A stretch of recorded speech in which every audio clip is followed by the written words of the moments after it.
Having just played last night and then having to fly in today, how much have you been able to begin preparing for the Pacers? And do you think that the attention to detail with the scouting report and whatever else you guys do over the next 24 hours would be more in depth than you would spend for an opponent in a regular season game? I think the preparation is it's not too much different, Lee, during the season. The games come fast, so we're accustomed to working at this pace. Our coaches worked very hard. We got in last night, watched some film with our team this morning. But it's business as usual as far as the grind and the preparation. That never changes for us. There's just certain things you have to do going into every game to walk out with a victory. So we try to just focus on those 3 or 4 things that we absolutely need to do to neutralize, their strengths. But we had a good, walkthrough practice, and I love the energy, I love the vibe, a lot of excitement. So we're happy to be here. Eric, next row. Hey, Griff. Both Dame and Giannis had talked a little bit about reaching your guys' potential as an offense and how last night felt like the first kind of glimpse of getting closer and closer to that. Just what are you seeing from you guys offensively? I just think we're continuing to trend in the right direction. I think, this in-season tournament has actually been a huge positive for us because it kind of accelerated some of our chemistry. As you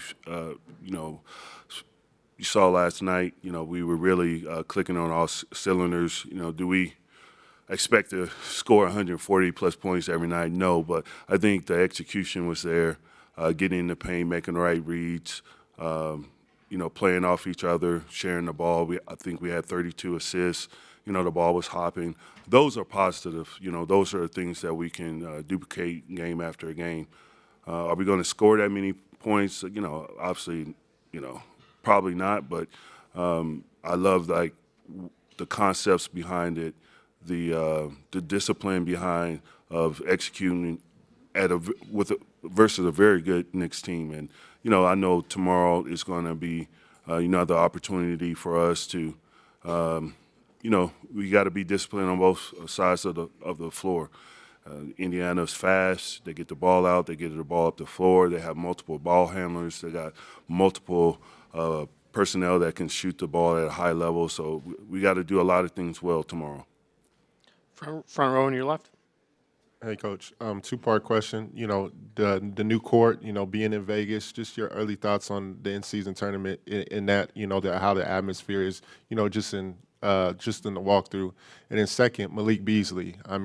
Shooting 46% from 3. I think he's top 10 in percentages, and he has the highest volume out of those top 10 players. What have you seen from him in terms of, what he brings to this team, and how key is he, to helping guys like Giannis and Dame spacing the floor when they get blitzed and other situations like that too? I think to answer your first question, there's been a lot of excitement before coming to Vegas. We saw last night. It was a lot of electricity in the building. We expect the same tomorrow. The players are excited about being here. They know what's at stake, and we're treating it like a playoff game, which it is. We're treating it as it's June, that we're fighting for something, we're building for something. I think this is going to help us later down the road. So definitely enjoy being here. I think it's been a home run as far as the in-season tournament goes. And as far as with Malik, he's just being invaluable to us. He's the kind of the piece that makes this all kind of click as far as his shooting and how he can space the floor, how he keeps the defense honest. Because Dame and Giannis, they command a lot of respect, and rightly so, and they command a lot of attention. And to B's credit, not just on the offensive end, he's been tremendous on the defensive end. Last night I thought he did outstanding, good as job as you can on Brunson, who's phenomenal in pick and rolls. He's going to score, but I thought how he got his points. I think in the first half we were fouling a little bit too much, but I thought in the second half we started to settle down. We started to really lock in defensively. We held them to 50 points on the second half, and I think Bees is a big part of that, big reason. Just he's taking the challenges on the defensive end, and then, they trust him on the offensive end. I always know when the ball is hopping is when, Malik is, he's having 5, 6 threes. I know that we're, playing the right way and sharing the ball and making the right reads. And he's kind of benefits from a lot of attention that Dame and Giannis get, and they trust him out there, and they trust the pass with him. Jim over here. Adrian, throughout this point of the season, you've talked about your growth as you're going through this as a first-time head coach, things you're learning, things you're trying to do better. What do you think, now that you're here, this game or maybe even Saturday can do for you and your staff, considering it can be a championship one? And I know that's, the one in June is also another goal. What can you maybe draw from this as – I think it's always just the process of every day coming in. How can we prepare? How can we be better as a coaching staff? And you always got to come in with a clear message. And I think that's something I've learned from all the coaches that I've been under. I've been fortunate to play in playoff games and started in the finals as a player. I've coached in the finals and won a championship as a coach. So that's the way, bringing those experiences to the table. But at the end of the day, it's always about how can we best prepare our players. And we, as a coaching staff, you're always searching for better ways. You're always evolving. You're always tweaking your philosophy, but staying true to your values. And, this is a different team that as far as we have veteran teams, we have someone like Brooke. And so I've had to kind of adjust some of my defensive philosophies to fit this team, and it's been all positive.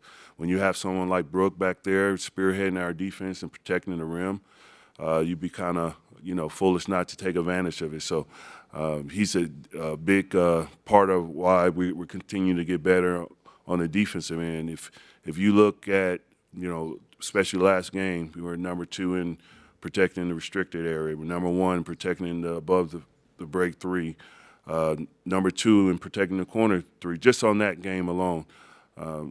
Areas we have to improve, though, defend without fouling. I thought we fouled a little bit too much. I thought, we got to limit them to one shot. That's something that we continue to preach. But I like how we're trending, and that's all we can do as coaches every day is just find ways to get better. Take last question in the back row, Scott. Adrian, Tyrese and the Pacers want to make it a track meet. Is that something you're comfortable with, or is it important for you guys to have more balance and try to slow the game down? No, it is what it is. When every game, every opponent, you're going to be presented with certain challenges. And for us, one of those challenges is to make great decisions when the shot is taken. Either we crashing or you have to sprint back. There's just no way around. There's no gray area. Make or misses, they get that ball out the net and they get it up the floor. They play with great pace and they put a lot of pressure on your defense.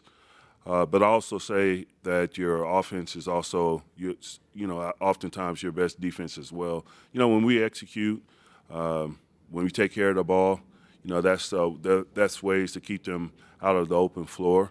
And then again, on misses, we just no jogging. Sometimes it's that black and white. You got to sprint back and get our defense set, make them see, a sea of bodies, and then go from there. And I have a lot of confidence in our half court defense, but it's getting in them there. It's always a challenge when you play the Pacers.